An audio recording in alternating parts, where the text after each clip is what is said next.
I've been multiplying matrices already, but certainly time for me to discuss the rules for matrix multiplication. And the interesting part is the many ways you can do it, and they all give the same answer. And they're all important. So matrix multiplication, and then come inverses. So we mentioned the inverse of a matrix, but that's a big deal. Lots to do about inverses and how to find them. Okay, so I'll begin with how to multiply two matrices. First way. Okay, so suppose I have a matrix A multiplying a matrix B and giving me a result, well, I could call it C, A times B. Okay. So let me just review the rule for this entry. That's the entry in row I and column J. So that's the IJ entry. Right there is CIJ. We always write the row number and then the column number. So maybe I'd take it C34, just to make it specific. So instead of IJ, let me use numbers, C34. So where does that come from, the 3-4 entry? It comes from row 3 here, row 3, and column 4, as you know, column 4. And can I just write down, or can we write down the formula for it? C34 is, if we look at the whole row and the whole column, the quick way for me to say it is row 3 of A. I could use a dot for dot product. I won't often use that, actually. Dot column 4 of B. But this gives us a chance to just use a little matrix notation. What are the entries? What's this first entry in row 3? The first, that number that's sitting right there is A, so it's got two indices, and what are they? 3, 1. So there's an A, 3, 1 there. Now what's the first guy at the top of column 4? So what's sitting up there? B, 1, 4, right. So that this dot product starts with A, 3, 1 times B, 1, 4. And then what's the next? So this is like I'm accumulating this sum. Then comes the next guy, A, 3, 2, second column, times B, 2, 4, second row. So it's B, A, 3, 2, B, 2, 4, and so on. Just practice with indices. Oh, let me even practice with a summation formula. So this is, most of the course I use whole vectors. I very seldom get down to the details of these particular entries, but here we better do it. So it's some kind of a sum, right, of things in row 3, column K, shall I say, times things in row K, column 4. You see that that's what we're seeing here. This is K is 1. Here K is 2, on along, so up. So the sum goes all the way along the row and down the column, say 1 to n. So that's what the C34 entry looks like, a sum of A, 3K, B, K4. Just takes a little practice to do that. Okay. And, well, maybe I should say, when are we allowed to multiply these matrices? What are the shapes of these things? The shapes are, if we allow them to be not necessarily square matrices. If they're square, they've got to be the same size. If they're rectangular, they're not the same size. If they're rectangular, this might be, well, I always think of A as m by n. m rows, n columns. So that sum goes to n. Now what's the point? How many rows does B have to have? N. N. The number of rows in B, the number of guys that we meet coming down, has to match the number of ones across. So B will have to be n by something. Whatever. P. So the number of columns here has to match the number of rows there, and then what's the result? What's the shape of the result? What's the shape of C, the output? Well, it's got these same m rows, or it's got m rows, and how many columns? P. M by P. Okay. So there are m times P little numbers in there, entries, and each one looks like that. Okay. So that's the standard rule. That's the way people think of multiplying matrices. I do it too. But I want to talk about other ways to look at that same calculation, looking at whole columns and whole rows. Okay. So can I do A, B, C again? A, B equaling C again, but now tell me about, I'll put it up here. So here goes A again, times B, producing C. And again, this is m by n, this is n by P, and this is m by P. Okay, now I want to look at whole columns. I want to look at the columns of, in fact, here's the second way to multiply matrices. Because I'm going to build on what I know already. How do I multiply a matrix by a column? How do I know how to multiply this matrix by that column. Shall I call that column 1? That tells me column 1 of the answer. The matrix times the first column is that first column. Because none of this stuff entered that part of the answer. The matrix times the second column is the second column of the answer. Do you see what I'm saying?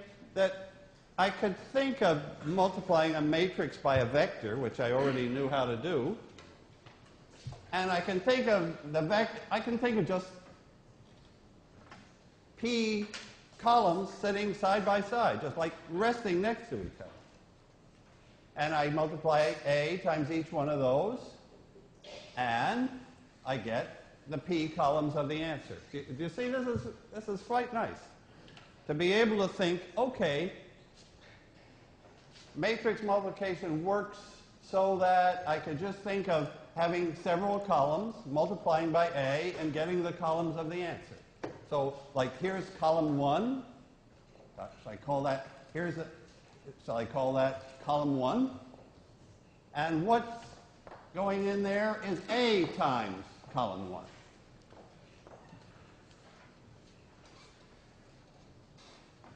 Okay, so that's the picture a column at a time. So what does that tell me? What does that tell me about these columns? These columns of C are combinations, because we've seen that before, of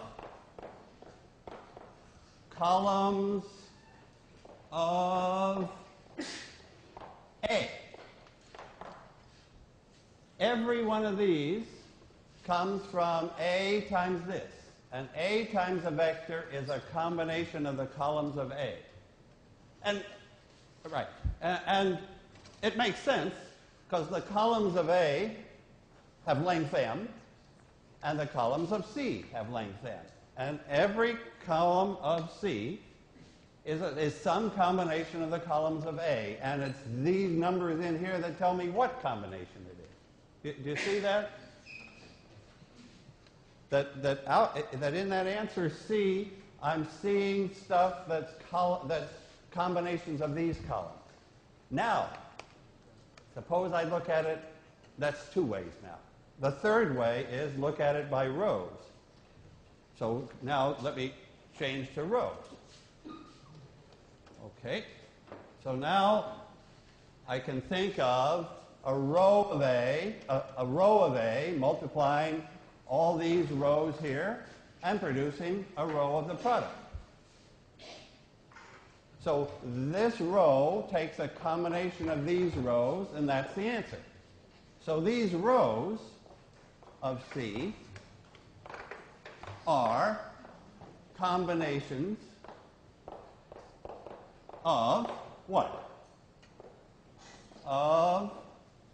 Tell me how to finish that. The rows of C, when I have a matrix B, it's got its rows, and I multiply by A. And what does that do? It mixes the rows up. It creates combinations of the rows of B. Thanks. Rows of B. That's what I wanted to see. That this answer, I can see where the pieces are coming from. The rows in the answer are coming as combinations of these rows. The columns in the answer are coming as combinations of those columns. And now that's three ways. Now you can say, okay, what's the fourth way? The fourth way, so now we've got like the regular way, the column way, the row way, and what's left? The one that I want to tell you about, well, one way is columns times rows. What happens if I multiply? So this was row times column. It gave a number. Okay, now I want to ask you about column times row. What does, if I multiply a column of A times a row of B, what shape am I ending up with? So if I take a column times a row, that's definitely different from taking a row times a column. So a column of A was, what's the shape of a column of A? M by 1. A column of A is a column. It's got M entries and one column. And what's a row of B? It's got one row and P columns. So what's the shape? What do I get if I multiply a column by a row? I get a big matrix. I get a full-size matrix. If I multiply a column by a row, I get, shall we just do one? Let me take the column 2, 3, 4 times the row 1, 6. That is that product there. I mean, I'm just following the rules of matrix multiplication. Those rules are just looking like kind of petite, kind of small, because the rows here are so short and the columns there are so short, but they're the same length, 1 inch. So what's the answer? What's the answer if I do 2, 3, 4 times 1, 6, just for practice? Well, what's the first row of the answer? 212. And the second row of the answer is 318. And the third row of the answer is 424. Actually, I mean, that's a very special matrix there. Very special matrix. What can you tell me about its columns, the columns of that matrix? They're multiples of this guy, right? They're multiples of that one, which follows our rule. We said that the columns of the answer were combinations, but there's only, to take a combination of one guy, it's just a multiple. The rows of the answer, what can you tell me about those three rows? They're all multiples of this row. They're all multiples of 1/6, as we expect. But I'm getting a full-size matrix. And now just to complete this thought, if I have, now let me write down the fourth way. AB is a sum of columns of A times rows of B. So that, for example, if my matrix was 2, 3, 4, and then had another column, say 7, 8, 9, and my matrix here has, say, started with 1, 6, and then had another column like 0, 0, then here's the fourth way. Okay? I've got 2 columns there, I've got 2 rows there. So the beautiful rule is, seeing the whole thing by columns and rows, is that I can take the first column times the first row and add the second column times the second row.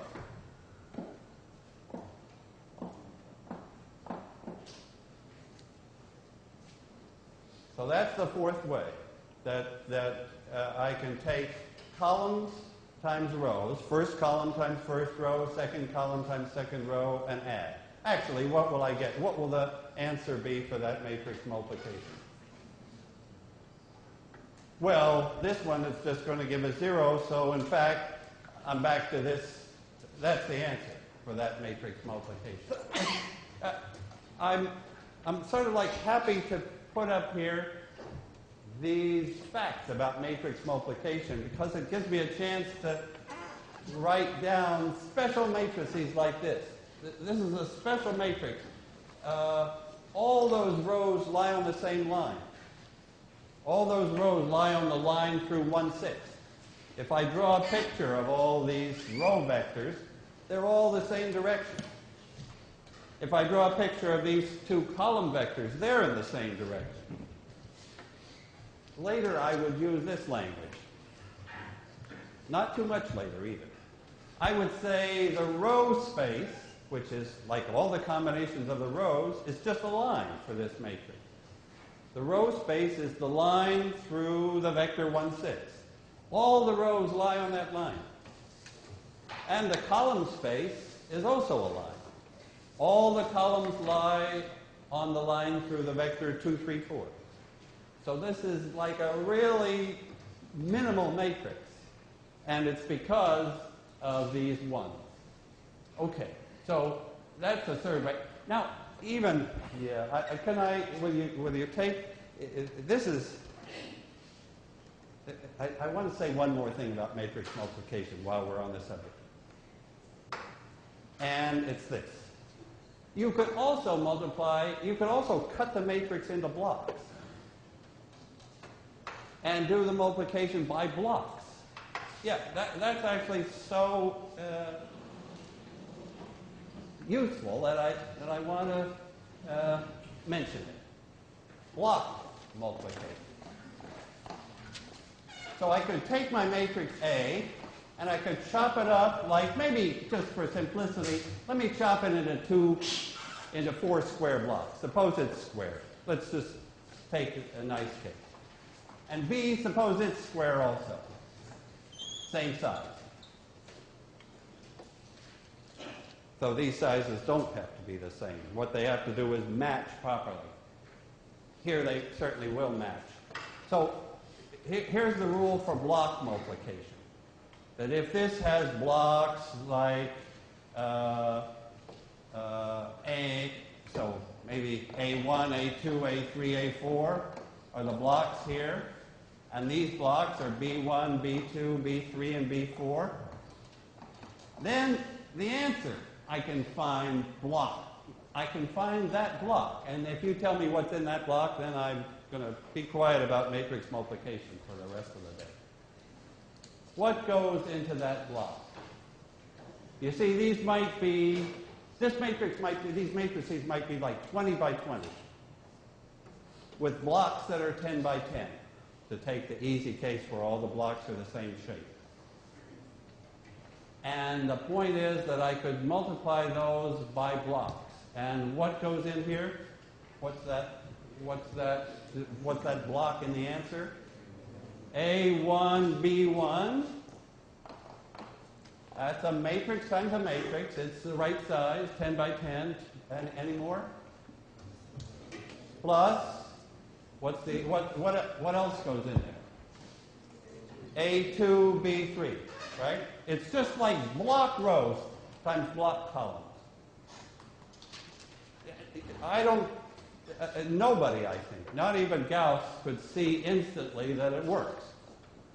But somehow, if we check it through, all 5 ways we're doing the same multiplications. So this familiar multiplication is what we're really doing when we do it by columns, by rows, by columns times rows, and by blocks. Okay, I just have to get the rules straight for matrix multiplication. Okay.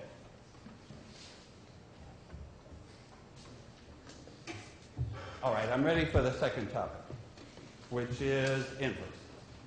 Okay, ready for inverse.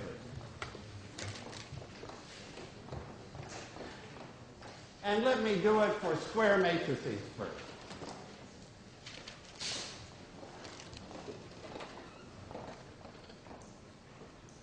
Okay, so I've got a square matrix A.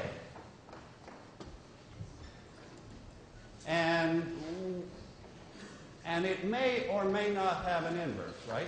Not all matrices have inverses. In fact, that's the most important question you can ask about the matrix is, if you know it's square, is it invertible or not? If it is invertible, then there is some other matrix. Shall I call it A inverse? And if A inverse exists? So this is if, there's a big if here. If this matrix exists, and it'll be really central to figure out when does it exist. And then if it does exist, how would you find it? But what's the equation here that I haven't that I have to finish now? This matrix, if it exists, multiplies A and produces I. Thanks. The identity. And actually, there's a little more to it, because normally, I mean, right now that's like a left inverse. It's sitting on the left of A.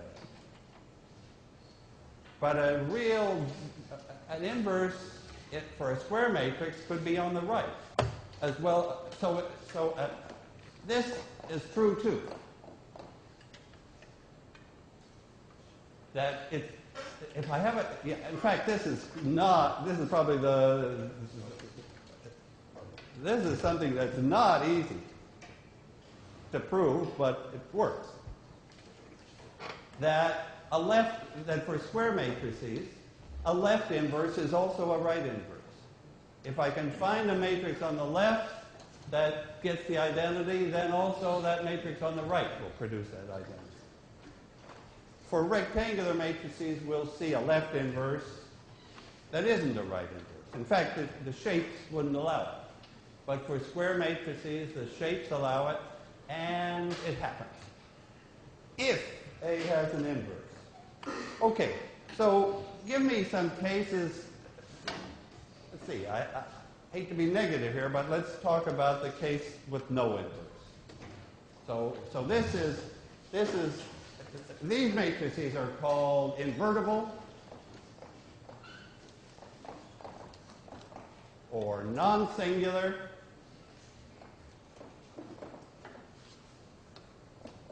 Those are the good ones. And we want to be able to identify if we're given a matrix, has it got an inverse? Can I talk about the singular case?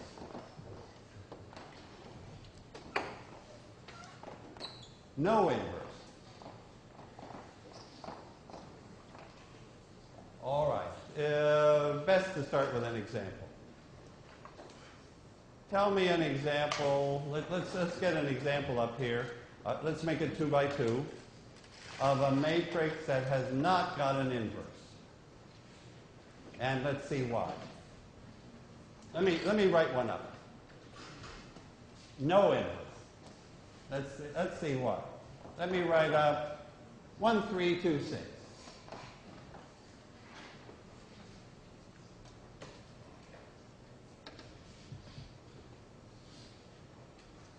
Why does that matrix have no inverse? You could answer that various ways. Give me one reason. Well, you could, if you know about determinants, which you're not supposed to, you could take its determinant and you would get 0. Okay. Now, all right. Let me ask you other reasons. Let me ask for other reasons that that matrix isn't invertible. Here, I could use what I'm saying here. Suppose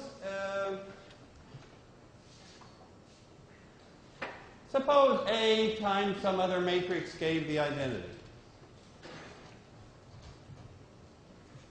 Why is that not possible? Because, I'm thinking about columns here. If I multiply this matrix A by some other matrix, then the result, what can you tell me about the column? They're all multiples of those columns, right?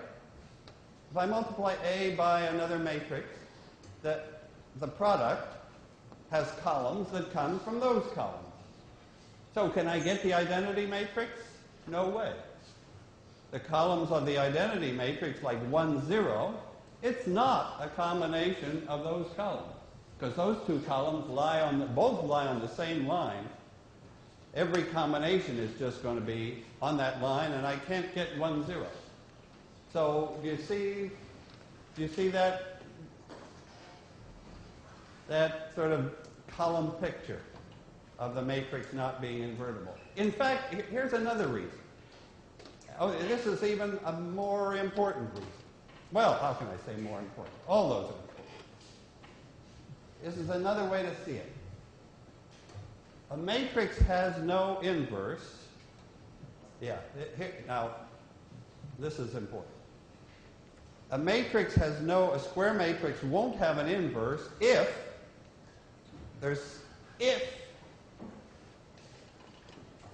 no inverse, because I can find an x, a vector x, with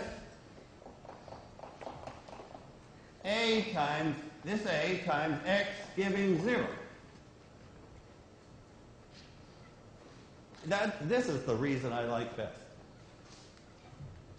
That matrix won't have an inverse. Well, let me change I to U. So tell me a vector x that solves AX equals 0. I mean, this is like the key equation. In mathematics, all the key equations have 0 on the right-hand side. So what's the x? Tell me an x here. So now I'm going to slip in the x that you tell me, and I'm going to get 0. What x would do that job? 3 and negative 1? Is that the one you picked, or? Yeah. Or another. Well, if you pick 0 and 0, I'm not so excited, right? Because that would always work. So it's really the fact that this vector isn't 0 is important. It's a non-zero vector, and 3, negative 1 would do it. That just says 3 of this column minus 1 of that column is the 0 column. Okay.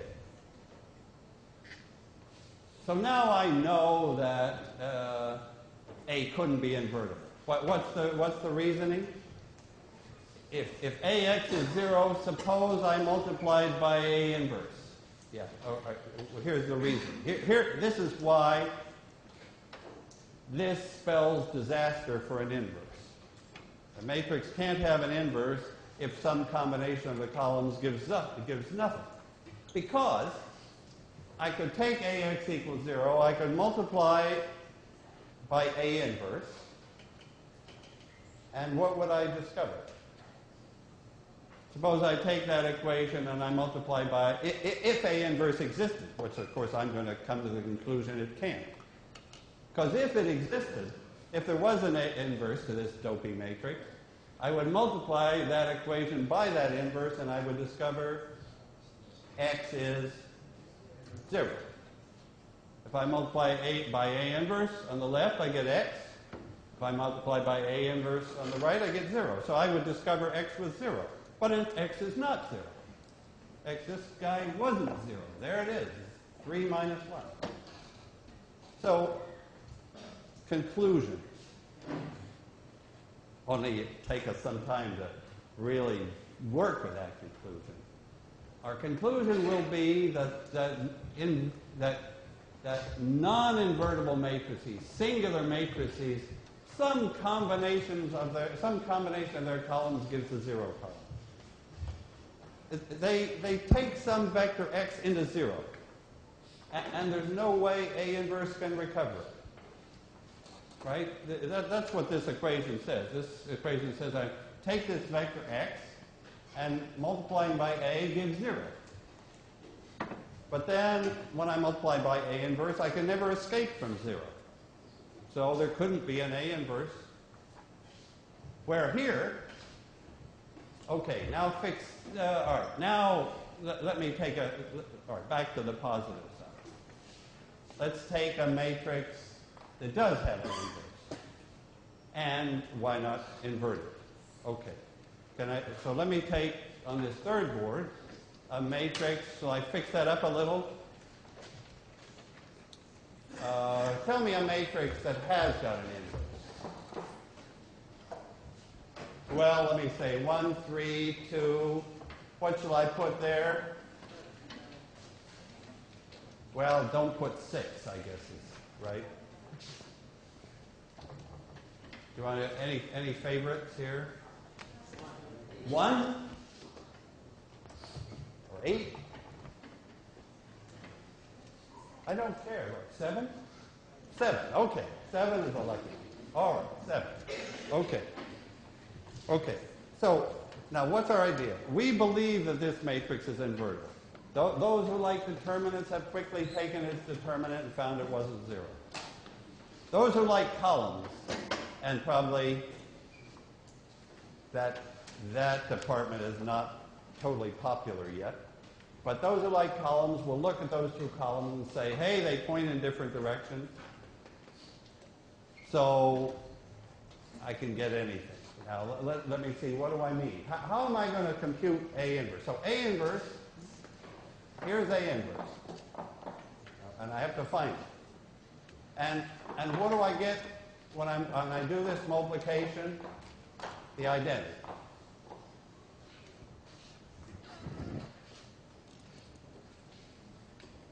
You know, forgive me for taking 2 by 2s, but it's good to keep the computations manageable and let the ideas come out. Okay, now what's the idea I want? I'm looking for this matrix A inverse. How am I going to find it? Right now, it's I've got 4 numbers to find it.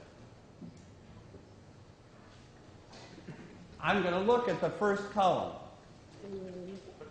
Let me take this first column, A, B. What's up there? What equation, tell me this, what equation does the first column satisfy? The first column satisfies A times that column is 1, 0. The first column of the answer. And the second column, CD, satisfies A times that second column is 0, 1. You see that finding the inverse is like solving 2 systems. One system when the right-hand side is 1, 0. I'm just going to split it into 2 pieces. I don't even need to rewrite it. I can take A times, so let me put it here. A times column J of A inverse is column J of the identity. I've got n equations. I've got, well, 2 in this case. And they have the same matrix A, but they have different right-hand sides. The right-hand sides are just the columns of the identity, this guy and this guy. And these are the 2 solutions. Do you see what I'm doing? I'm looking at that equation by columns. I'm looking at A times this column, giving that guy, and A times that column, giving that guy. So essentially, so this is like the Gauss. We're back to Gauss. We're back to solving systems of equations, but we've got 2 right-hand sides instead of 1. That's where Jordan comes in. So at the very beginning of the lecture, I mentioned Gauss-Jordan. Let me write it up again. Okay, here's the Gauss-Jordan idea. Gauss-Jordan.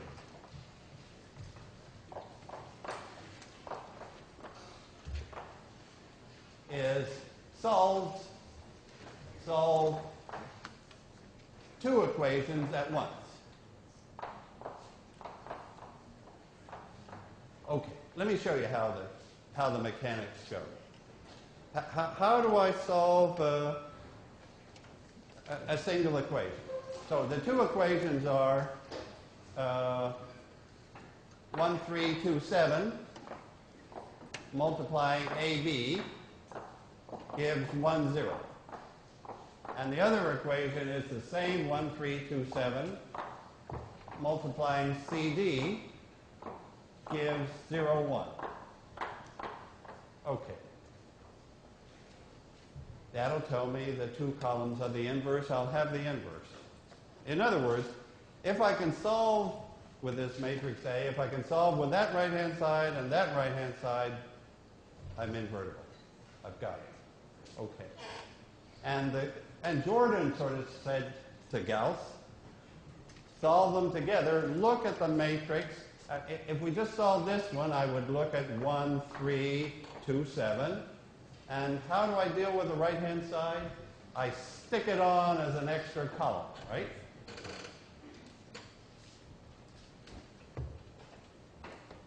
You remember that's this augmented matrix. That's the matrix when I'm watching the right-hand side at the same time, doing the same thing to the right side that I do to the left. So I just carry it along as an extra column. Now I'm going to carry along 2 extra columns.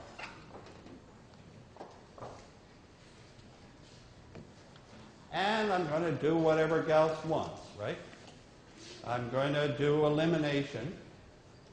I'm going to get this to be simple, and this thing will turn into the inverse. This is what's coming. I'm going to do elimination steps to make this into the identity, and lo and behold, the inverse will show up here.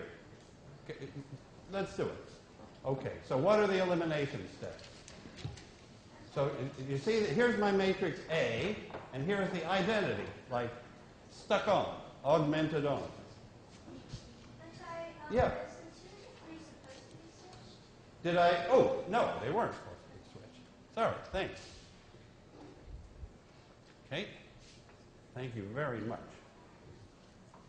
And I've got them right. Okay. Thanks. Okay.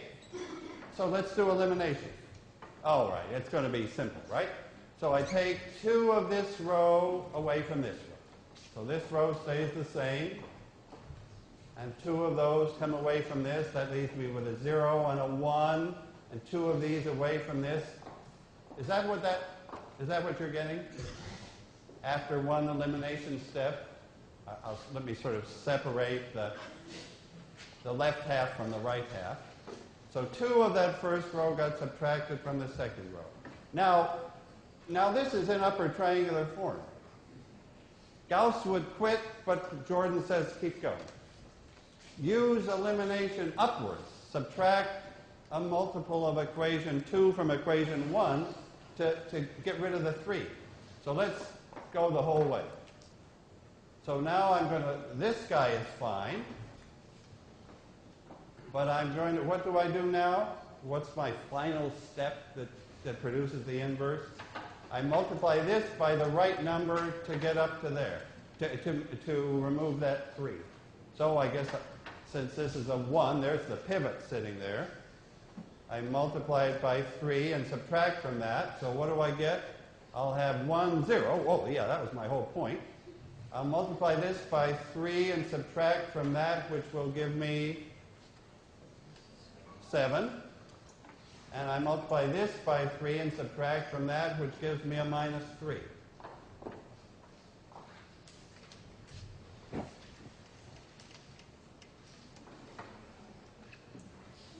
And what's my hope, belief? Here I started with A and the identity, and I ended up with the identity and who? That better be A inverse.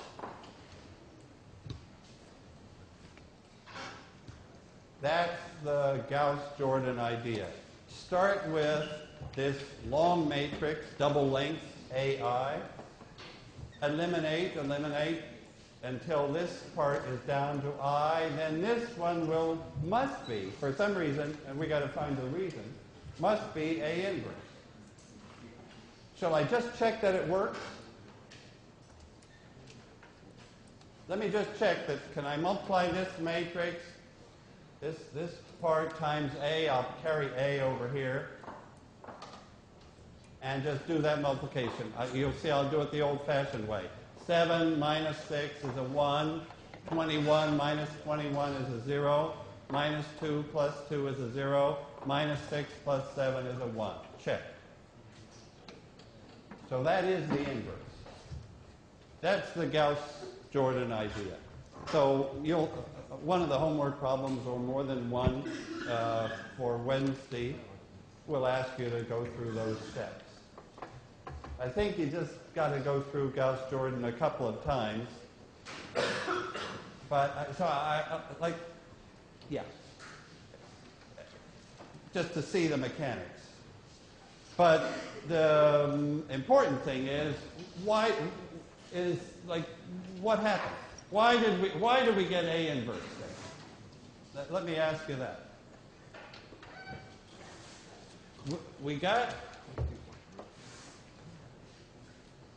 So we do row reduction, we do elimination on this long matrix AI until the first half is I. Then the second half is A inverse. Well, how do I see that? Let me put up here how I see that. So here's my Gauss-Jordan thing, and I'm doing stuff to it. So a whole lot of E's. Remember, those are those elimination matrices. Those are the things that we figured out last time. Yes, that's what an elimination step is. It's in matrix form. I'm multiplying by some E's. And the result, so I'm multiplying by a whole bunch of E's. So I get can I call the overall matrix E? That's the elimination matrix, the product of all those little pieces. What do I mean by little pieces? Well, there was an elimination matrix that subtracted 2 of that away from that. Then there was an elimination matrix that subtracted 3 of that away from that. I guess in this case that was all. So there were just 2 E's in this case. One that did this step and one that did this step, and together they give me an E that does both steps. And the net result was to get an I here. And you can tell me what that has to be. This is like the picture of what happened. If E multiplied A, whatever that E is, we never figured it out in this way. But whatever that E times E times A is What's E times A? It's I. That E, whatever the heck it was, multiplied A and produced I. So E must be EA equaling I tells us what E is. Namely, it's the inverse of A. Great. And therefore, when the second half, when E multiplies I, it's E, but that's A inverse. You see the picture looking that way?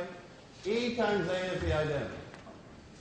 It tells us what E has to be. It has to be the inverse. And therefore, on the right-hand side, where we just smartly tucked on the identity, it's turning in, step by step, it's turning into A inverse. There is the statement of Gauss-Jordan elimination. That's how you find the inverse. We can look at it as elimination, as solving n equations at the same time. And tacking on n columns, solving those equations, and up shows the n columns of A inverse. Okay, thanks. See you on Wednesday.